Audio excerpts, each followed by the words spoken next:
السلام عليكم ورحمة الله وبركاته. النهارده يا جماعة جايب لكم شقة ممتازة، ربع تشطيب، متفرعة من اللبيني فيصل.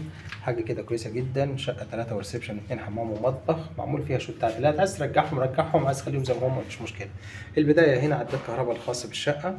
بنخش، هو المفروض ان احنا كده كنا بنخش في طرقة كده بتدخلنا كانت الريسبشن. هم طبعا كانت في طرقتين جنب بعض، راحوا لاغينهم وعملوا زي نظام صالة. بتخش كده لو احنا مشينا في الستايل القديم، نخش كده. هنا الريسبشن بتاعنا موجود على الشارع. هم طبعا عدلوا، خدوا مساحة من الريسبشن راحوا ضايفينها على المطبخ، مع ان المطبخ اصلا كبير. يعني المطبخ كبير، مش محتاج ان انت توسعه اكتر من كده. بس لكن هم خدوا المساحة دي كلها كده من الريسبشن. وده الريسبشن بتاعي موجود على الشارع. الشارع بتاعنا هنا عرضه 8 متر. الشقة دي معمولة كهرباء وسباكة وباب شقة فقط لا غير، ومعمول البوق بتاعتها. اللي هيجي ياخد هيمحر على طول دايركت. ده الريسبشن، ده المطبخ. نكمل. ده موجود الحمام الخاص بريسبشن حمام الضيوف زي ما انتم شايفين كده. دي موجودة عندنا هنا أوضة. طبعا التكسيرات اللي هم عملوها عملت حبة زبالة حلوين، ماشي. وطبعا هنا مخلين الشباك اللي على المنور قد الباب، يعني حاجة كبيرة، حاجة كويسة خالص. تهوية، تديك تهوية ممتاز. بس طبعا للأسف بتعمل عندك زبالة وكسر كتير، فبيحتاج تنزيل يعني. بترجع كده. ده موجود الحمام الرئيسي أهو.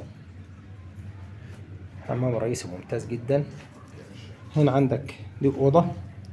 بصراحة حبة الكهرباء المعمولين في الشقة ممتازين جدا، يعني شغل الكهرباء المعمول موزون على الشعر. معمول فيه سلك سماعات للسماعات ساوند، حاجة زي كده. دي الأوضة التالتة. الشقة دي مساحتها حوالي 135 متر أو 140 متر، 3 نوم وريسبشن واتنين حمام ومطبخ في برج، مدخل رخام، اسانسير شغال، عداد كهرباء راكب. شقة في الدور السابع والبرج 13 دور.